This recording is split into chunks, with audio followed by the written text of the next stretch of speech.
Welcome to Daryl's Beekeeping Videos. I'm a master beekeeper, and today's lesson is on how to install a package of bees. You typically order packaged bees in December or January, and in North Carolina they typically arrive anywhere between mid-March and mid-April, and then generally after mid-April is when you're starting to get nucleus colonies should you get those. So typically what you'll order is a package of bees that will contain 3 pounds of workers, a queen, and the queen cage may or may not have worker attendants in the queen cage with her.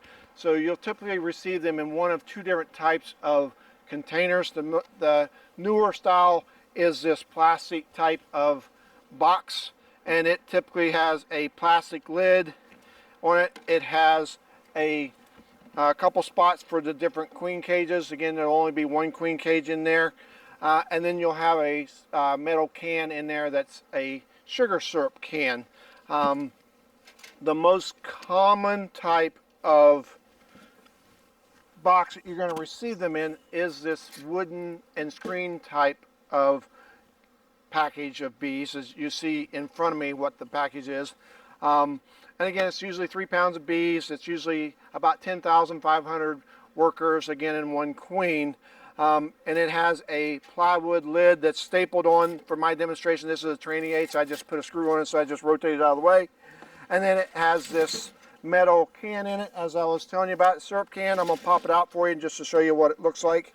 Again, this is full of syrup to feed the bees while they are in transient. And it has a couple pinholes in the bottom of it to feed the bees. Then it will have a queen cage suspended on a little strap inside here, and then you'll remove this prior to installing the bees into your cage.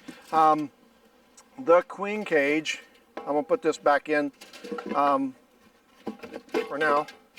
The queen cage will have 2 plugs on it. Again, this is a wooden cage. It's called a Benton cage. It has a candy end on it, and then it will have a cork on the end of it, and then it'll have a direct release end with a cork on it as well. And then again, it'll have the queen inside here, and then it may have up to 5 worker attendants attending to the bees. And again, it'll have a sugar plug, candy plug in one end to allow a slow release. You may also receive, instead of the Benton style cage, you may receive a plastic JZ BZ cage, and it will have a plug sticking up that will have the candy in it, and it'll have a direct release plug. I'll try to remember to put a still photo in my final product for you, showing you the 2 different types of cages and what the direct release plug and the candy plug is. So things that you will need when you install your packages: obviously you will need your box that you're going to put the bees in, install them into. If you have drawn comb on a frame, maybe you're a beekeeper lost all your bees one year for whatever reason, you have some drawn comb, that will help you out. You should use those. If not, if you're a brand new beekeeper, I installed a package. As you see bees flying around me, they're from the other package I installed a little while ago. But if you're a brand new beekeeper, you may have only frames with foundation. That's perfectly fine. Other things you're going to need, obviously the bees. You may consider having a couple of emery shims. I'll show you a couple different ways to install the queen. You can either pinch her between their cage in between 2 frames, or you can simply use 2 emery shims and then place her directly on top of the frames when you get ready to do it. So if you do, consider getting a couple of emery shims, and those are actually kind of handy if you ever have to replace a queen. Other things you're going to need is obviously all the frames you're going to need. You're going to need some type of feeder. If you're a new beekeeper, a lot of times they'll sell the entrance feeders that have the little quart jar. You can use that, although we try to get new beekeepers off those as fast as you can because they can cause robbing. Plus, they're a quart jar. You may have to fill it once or twice a day. So a better option is to use either one of these frame feeders, which it goes inside the box and on the outside edge next to the wall. And it typically takes the place of 1 to 3 frames, and it'll typically hold about 1 gallon and 1.5 gallons of syrup. And if you get this type of feeder, I encourage you to get one that has a cap and ladder system. A cap means it has a plug on top of it. In this case, this is from Man Lake, it has a wooden plug on top of it that's removable. It also has a ladder system, has little holes for the bees to crawl down into, thus it's named cap and ladder. If you use this type of feeder prior to dumping the bees in, you need to cover up these holes. You go ahead and fill it up with syrup and then cover up these holes until after you've dumped the bees in. And the reason for that is honeybees are great flyers. They are horrible swimmers, so you don't want to drown your bees. I personally only use these for demonstration purposes. I much prefer a hive top feeder, and my favorite hive top feeder is a Miller type hive top feeder, which has a slot in the front the bees can come up through, and then it has a screen up on top they crawl down on to get to the syrup. And then this is a syrup chamber that they can't get access to, and I'd put a ventilated inner cover on top of this when I'm done to keep any bees from flying up and getting in this. You'll see me use this here in a little bit. So that's basically what you're going to need. Obviously you're going to need a hive tool to start it. And then one other thing, let me get it back here. The other thing, when you're installing package bees, it's a good idea to take a spray bottle and fill it with 1-to-1 sugar syrup. I would not put Honeybee Healthy or anything in that. I would just make this straight a 1-to-1 sugar, simple sugar syrup. And what you're going to do, you'll see me spray down the bees here in a little bit. When we're installing package bees, we're not going to smoke them like you normally would do. So I'm just going to spray them down. So the first thing you need to do is do all your prep work. In this case, I've got an 8-frame box, and I've simply removed 3 to 4 frames from the center here where I'm going to dump my bees. In this case, I'll go ahead and remove 4 just for the demonstration of this. And that gives me a nice spot to move my bees. In my particular setup, I have a sloped landing board and then hive stand, and then I have a solid bottom board, and then I have a slatted rack, and then I have my deep hive bodies. And again, if you're using mediums, that's okay too. And then I'll put my hive top feeder on when I'm done. So again, I clear out a space to dump the bees. The next thing I'm going to want to do is I'm going to want to go ahead and spray my bees down. Again, in this particular case, when you get your bees from your vendor, they'll either have the queen cage inside, or in this case, my vendor actually ordered them from his supplier with the queens out of the package bees. And when you have to realize that when you order package bees, it is not their queen 99% of the time. Usually when the commercial beekeepers make the bees, they go through all the hives and then find the queens, remove the bees, the queens, and cage them.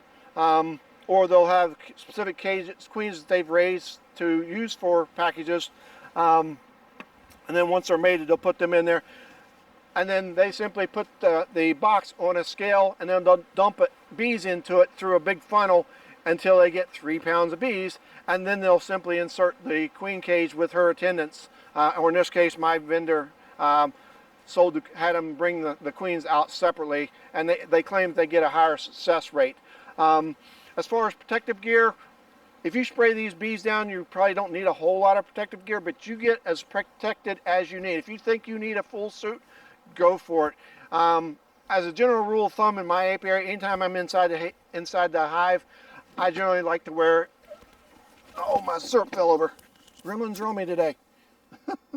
As a general rule of thumb, I like to have a veil on at all times. So you're going to see me whenever I actually open this up and remove the can, you're going to see me actually put my veil on just as a precaution. They're going to be calm, plus I'm spraying them down anyway. So again, the first thing I'm going to do is I take my sprayer, I'm going to spray the bees with a good amount, but I'm not going to drown my bees. So again, I'm spraying through, and what you're doing is you end up coating the outside bees, flip it around, give it a good coat, and this does a couple things. When you install package bees, when you first get them, you're going to want to put them into a room temperature room that's cool, it's not too hot. When you order your bees and they arrive at your vendor, you're on a clock. Generally, you want to get your bees installed within 48 hours. If it's going much longer than that, you might want to come by. If you haven't had a chance, maybe it's bad weather. Generally, I won't open up a hive unless it's 64 degrees or warmer and not raining. So if you have bad conditions, you may have to spray the bees down to give them something to eat to survive. But again, you want to get it in as fast as you can so way you don't have bee mortality. Remember, that can that they're shipped with is only going to provide them with about a day or two's worth of syrup. Usually it's about 2 days worth of syrup that's in that, depending on how much the bees are consuming en route. So again, I give them a good spray like I just showed you. Again, getting them ready. Again, it does a couple things. Like I said, it gives them something to do to lick off each other, and also makes them stick. The next thing I'm going to do is I'm going to whack the bees down to knock them down. Just like that.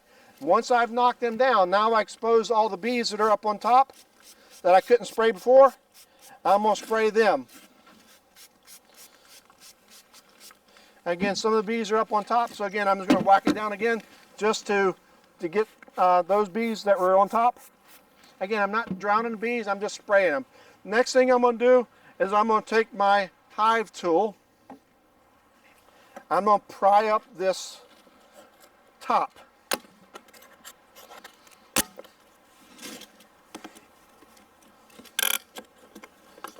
And I can simply set it aside for now. Next thing I'm going to do is I'm going to pull out this can. If I had the queen on that strap, I would simply just pull the strap up rather than try to remove the hive staple from the strap. I would just simply pull up on the strap and remove it and remove the cage. But because I'm actually going to mess with the bees, you see that they're not going to fly up more than likely because I've sprayed them. But I'm going to put my cage, my suit on just to be on the safe side.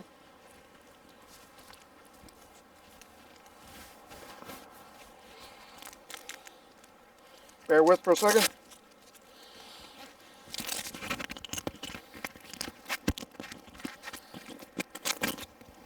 So again, I'm getting prepared so that way they don't fly up on me in my face and sting me in the eyes.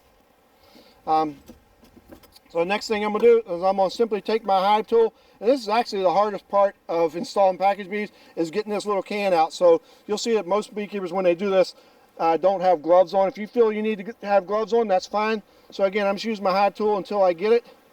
I'm going to pull it out, and I'll save the syrup, and I'll actually feed it to them in my hive top feeder. A little bit windy today, so I hope you can hear me. All right, so you can see the bees aren't going to fly out there a whole lot because I've sprayed them down. So the next thing I'm going to do is I'm going to simply turn this, and I'm just going to dump them. Dump them in that little hole I have. Again, you're going to have some bees flying out that I didn't spray. And again, just give them a good shake.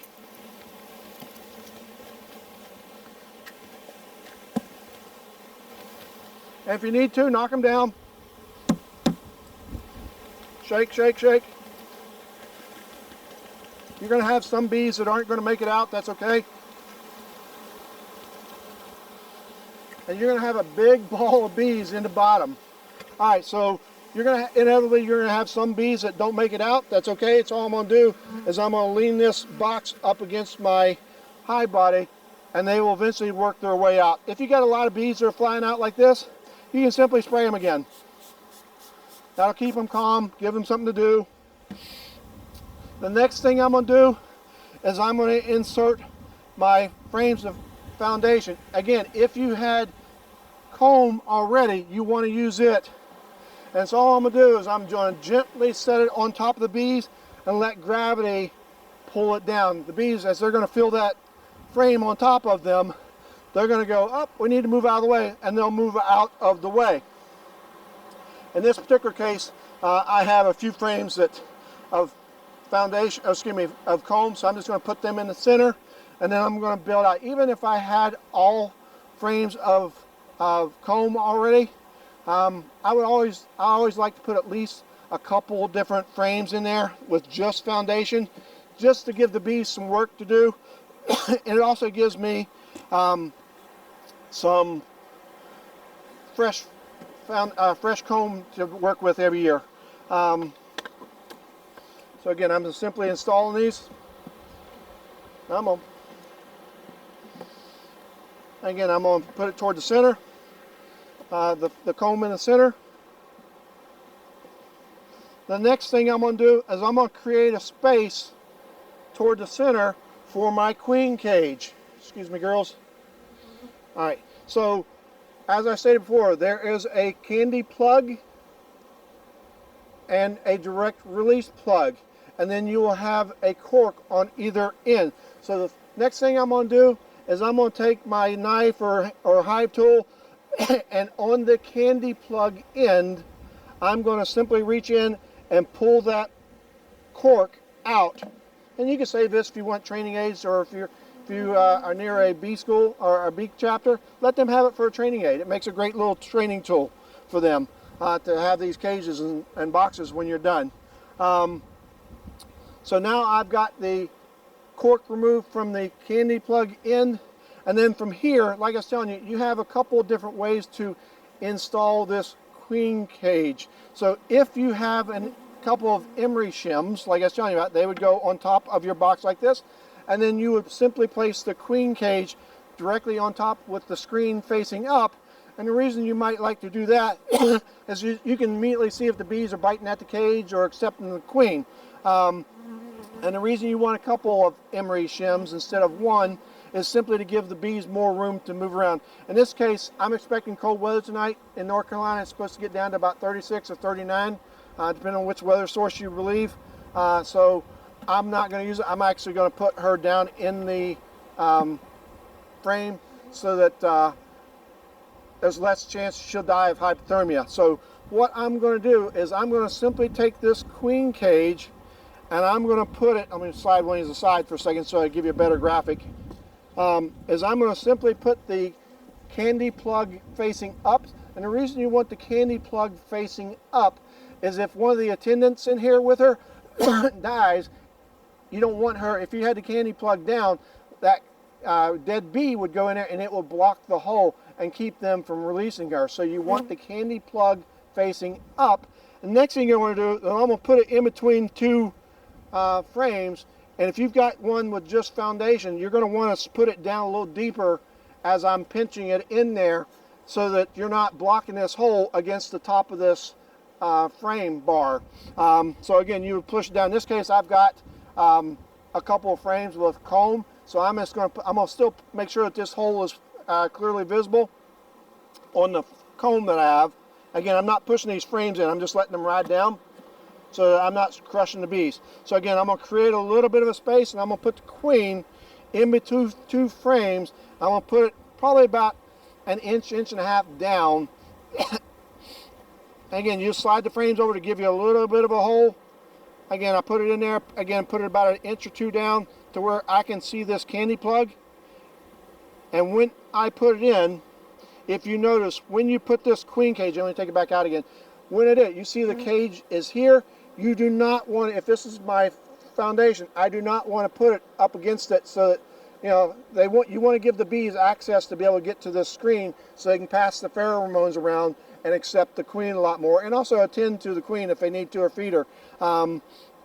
So do not, if this is your foundation, you do not want to put it in like this or like this. You want to put it perpendicular to the way the frame is. So the frame's moving this way toward me and you, the camera and me. I want to put it where the screen is facing the camera in this case. Again, I'm going to put it down about, again, I'm going to put it straight down in, probably about an inch and a half down in, and I'm going to gently squeeze the frames together. And it may pinch the comb in there, that's okay, because the bees will repair any damage. If you had drawn comb, the bees will repair that. That's not a big deal. Again, you want to make sure that that is seated well, because what you don't want to have is that queen cage to accidentally fall down to the bottom. From there, like I said, you need to feed the bees. So if you had a frame feeder, it would already be on side. Now it's time you would remove any covering you had over the holes for the cap and ladder system. In this case, I have a Miller hive top feeder. I'm simply going to place it, excuse me girls, my girls are polite bees, they like to hear please and thank you, so I just go up and down so I don't crush the bees. From there, on a Miller feeder, you want the slot toward the front of the hives. Remember, you want your hive at a forward slope down, so that keeps all the syrup going forward. So from there, I can actually dump my syrup into the feed chamber, to give them something to eat. Oh, I'll back up one. One of the things I meant to tell you, an optional thing before I put the feeder in there before it gets too heavy, one of the things you can do for a brand new hive is you can put one half a patty of pollen patty in there. And typically what I like to do is I like to take my hive tool after I've cut it. You do not have to take the wax paper off. You can strip it back a little bit if you wanted to. There's nothing wrong with that. But if I didn't want to do that, I would simply score it with my hive tool to give them access to it a little bit easier. Now that I've got that pollen patty in there, again, do not block your queen cage when you do that. And again, that just gives them some pollen until they find the natural pollen in your area. If you find that depending on your manufacturer of your equipment, sometimes if you try to put a pollen patty in and it's too shallow, this is again where this emery shim comes handy. Is I can simply put an emery shim here now. Remember my queen cage is down between the frames. I can put an emery shim here to give me some space around that pollen patty. That's why I love emery shims. They're great little, that's all it is a little spacer. So again, now that I've got my pollen patty in there, again, you don't need to put a pollen patty in there, but again, it just gives them more resources and more reason to stay, because one of the disadvantages to package bees is they may not hang around.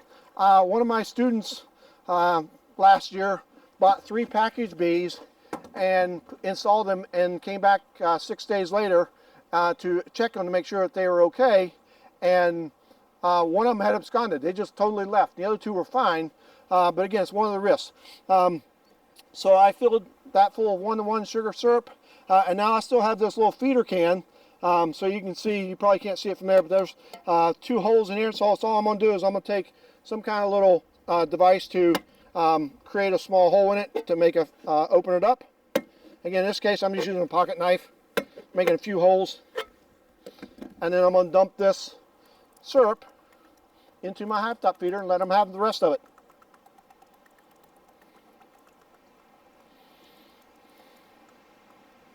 Again, I'm going to save this can. I'm going to clean it off when I'm done, and I'll give it to one of my local bee chapters. So I've got a bunch of these things, and they let them use it for a training aid. All right, so I've got that out. So the next thing I'm going to do is, remember I was telling you about honeybees are great flyers. They're horrible swimmers. To keep the bees from flying out the entrance and coming up, I'm going to put one of these ventilated inner covers on top of this hive top feeder, and what that does is that allows me in the future to come back out and pour syrup right through this, and it keeps the bees out of this chamber. And then the next thing I'm going to do is I'm going to simply put the hive top on top, and then what I like to do is, because I've seen either eggs or a queen, I put a full red brick on top to let me know that I've got a queen or eggs in there. And then the last thing I'm going to do is I'm going to put this box that the bees are in, and I'm going to put it near the entrance where they can walk out and get access to the hive. Again, they'll find it and they'll walk up to it, and then by the end of the night they'll have figured out how to get out of this box, and then they'll simply walk inside the hive. So then from there, I'm going to leave the bees alone. At 3 days, I can come back and take a peek at that queen cage, and if the bees are, you will typically see the bees, the workers, balling that cage, surround them a lot. They're trying to kill the queen because it's not their queen typically, unless they accepted her en route. But if they're sitting there biting at the cage, they haven't accepted her yet.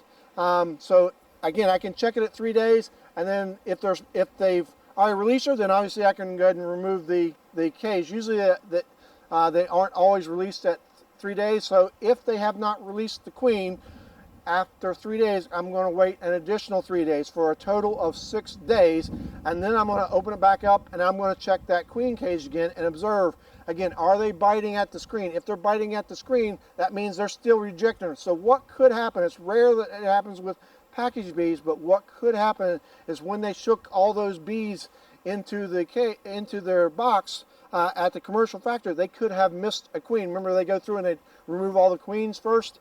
So it's possible that they could have missed the queen, and they just don't. You've got a queen in there that you just didn't see. She was down in amongst those 3 pounds of bees. So if they're still fighting at the queen, do not release her, direct release her. But if there's just a few bees on it and they're looking at it, trying to groom her, and they still haven't released her, then you can go to the other end of the queen cage that has that plug that does not have a candy plug on the end of it, and you can simply remove that cork. Or in the case of JZBZ plastic cage, you just simply remove the plug that has direct release, and then you simply do that right over top of the frames and let the queen out directly, and you'll see her dart down inside the hive. And like I said, you do that 3 days after it to check on it, and then if they haven't accepted her, then you go back at 6 days. And remember, you want to constantly feed them bees as much as they'll sugar syrup, as much as they'll take. If you don't want to put a pollen patty in with them, you can do like I've done. I've got a community feeder out in the apiary where I've got dry pollen pallet. I can't talk. Dry pollen. I use Ultra Bee is the brand I use. I think it's from Man Lake, if I remember right, where I got it from. Again, I just put it in a community feeder. That's an expensive feeder, a blue feeder, if you can see it in the very back. You can simply go use PVC pipe, or you can use a 5-gallon bucket or 2-gallon bucket and put it on its side and put it at a slight downhill so that water doesn't back up into it. And you can use that. That's perfectly acceptable. So that's all there is to install and package bees. So I hope this was informative, and I hope you enjoyed it. Thank you for watching, and have a great day. Thank you for watching.